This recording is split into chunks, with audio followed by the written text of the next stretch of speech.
Hello friends, ఈరోజు మనము చూడండి జొన్నపిండి వేసుకున్నాను.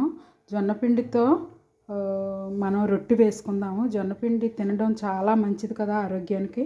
ఈ జొన్నపిండిలో నేను ఒకటి వేస్తున్నాను, ఎగ్ వేస్తున్నాను.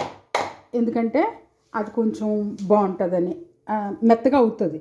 అంటే జొన్న రొట్టె అందరూ చేసినట్టు చేయను, ఈ ఎగ్ వేసి చేస్తాను. ఎగ్ వద్దు అనుకున్న వాళ్ళు కర్డ్ వేసుకోండి. ఎగ్గే వేయాలని లేదు, దాంట్లో కర్డ్ వేసుకుంటే సరిపోతుంది. దానికి సరిపడిన సాల్ట్ కూడా వేసేస్తున్నాను. ఇది చక్కగా కలిపేసుకొని మనం దిబ్బ రొట్టెలాగా వేసుకుందాం. దాంట్లో నేను ఏమేమి వేస్తున్నానంటే చూడండి, అంతా ఆరోగ్యానికి సరిపడినవి. కొంచెం పాలకూర, తర్వాత ఆనియన్స్, పాలకూర, కొంచెం టమాటా, కొన్ని పచ్చిమిరపకాయలు, జీలకర్ర, ఇవన్నీ వేసి చక్కగా కలిపేసుకుని రొట్టె వేసుకుందాము. చాలా బాగుంటుంది అన్నమాట.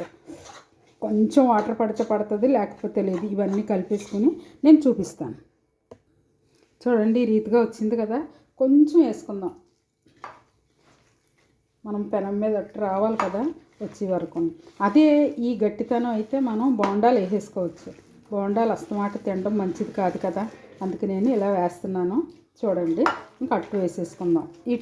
ఈ మాత్రం కన్సిస్టెన్సీలో ఉంటే సరిపోతుంది. చూడండి, ఇలాగ పెనం మీద వస్తుంది కదా, నేను వేస్తాను. ఇందులో చూడండి, మనం ప్యాన్ మీద ఇది వేసేసుకుందాం. కొంచెం అలాగా స్ప్రెడ్ చేస్తే మనం రొట్టె వచ్చేస్తుంది. ఇలా స్ప్రెడ్ చేసుకుందాం. ఇందులో చూడండి, చుట్టూ కాస్త ఆయిల్ వేసుకుందాం.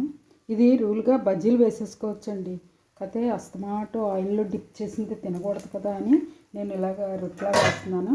ఇది కాసేపు మూత పెట్టుకొని అప్పుడు మనం చూసుకుందాం. చూడండి, అట్టు చాలా చక్కగా ఉడికిపోయింది. మనం బ్యాక్ చేసుకుందాం. చూడండి, ఎంతో చక్కగా వచ్చింది. ఇది ఇంచుమించు ఎలా ఉంటుందంటే గారి తిన్నట్టు ఉంటుంది అన్నమాట. ఇలా మీరు చేసుకుని తిని చూడండి.